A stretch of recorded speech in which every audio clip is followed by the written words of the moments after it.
The world of The Last of Us is dangerous. Unless you're living in a protected area, there's something lethal around every corner.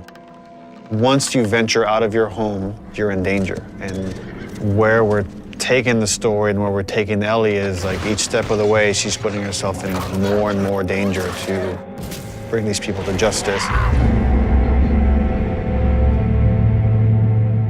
I would say that the world, in every sense of the word, is bigger than Last of Us Part 1. Both in scale and the amount of physical space that exists for you to explore, for you to encounter other people. Yeah, this route has its perks. Our hope is to make every corner a challenge, make every decision hard for Ellie. And so we do that not just in the gameplay you experience, but also in the level design. So part of that is making certain experiences really hostile, be it through weather or through rivers or craggy cliffs or slick snow. But we also use it in terms of how blind the player is. Like, what can they see? How safe do you feel? Can you see a threat coming around the corner? You never know if the bullets in your gun are going to be enough. You never know if you can stop and bandage your arm. You can never fully breathe. And we want you to be in alignment with Ellie, who can never fully breathe when she experiences this trauma. For Jackson specifically, we wanted to make it feel like a very close-knit kind of community that's focused on family, focused on sustainable ways of living. I obviously have the hydroelectric dam generator that's powering the town, so we have electricity in Jackson, which is not something that maybe players would expect to see in the world. But given that we're further in time, we wanted to show that there are certain people dedicated in the world to rebuilding a life that doesn't revolve around killing people and scavenging.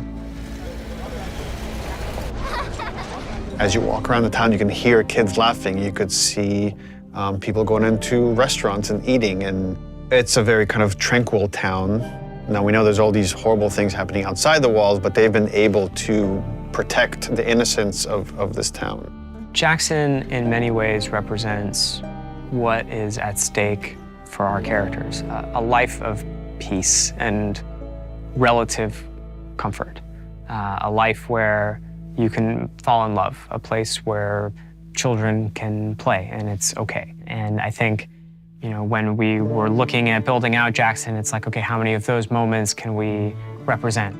What's awesome about the world of The Last of Us is it shows just how precious the things that we take for granted in our everyday lives, how precious those things really are.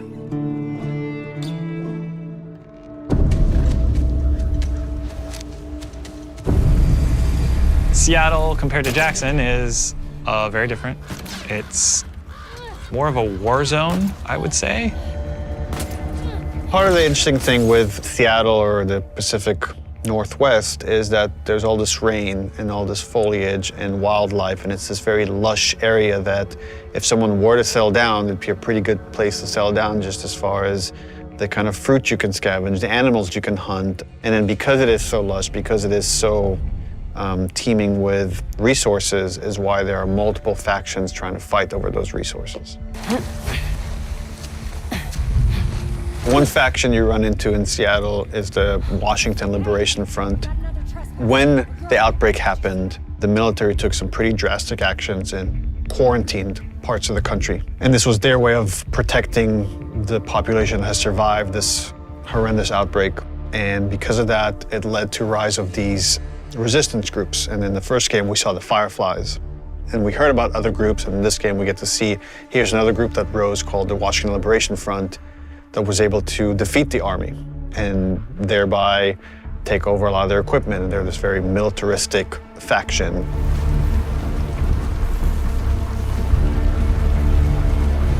And at the same time, you have the Seraphites. And they're a religious group that also came up out of the outbreak that believed that the pandemic came because of sin. They're trying to reset the world and return it to a better place than it was. In The Last of Us, almost any group that has survived this long has to be dangerous. If you're not dangerous, you're not going to survive. You're going to become someone's victim. And the two factions you run into are both very dangerous. The WLF has a lot of military equipment. that they're able to use defense area, and they have large numbers, whereas the Seraphites are very quiet and stealthy and able to use the large amount of foliage to their advantage, and they fight more in this kind of guerrilla warfare. How you deal with them is going to be different because they have different language, different communication style. The scars will whistle to each other with this different language. And they have some of the stuff that you have. You have a bow and arrow, they can hit you with arrows and impale you, and you have to pull the arrow out. They have big sledgehammers and melee weapons. The WLF, they have trained dogs that will sniff and attack you. Dogs are a new level of threat that Ellie hasn't had to negotiate before, and hopefully they create a new complicated choice for the player. We saw in them an opportunity to challenge people's perceptions of what a combat setup can be. We wanted to find really hard choices. The dogs themselves have names. They're called out by their owners. We wanted every setup to be challenging. That smell. Looks like infected did this.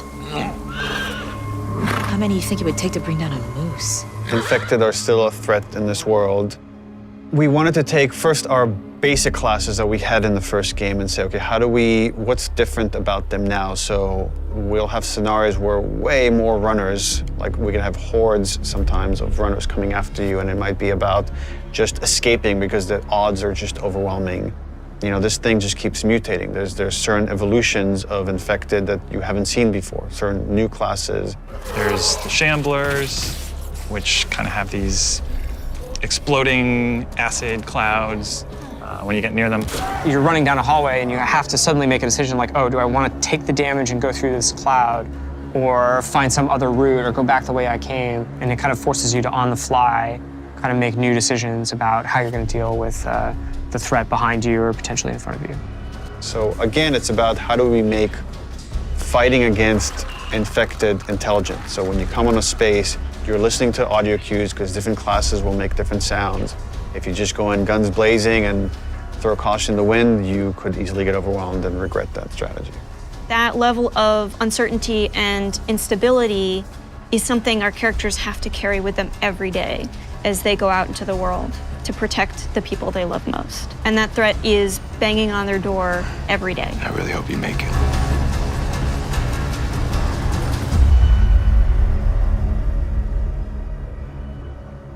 PlayStation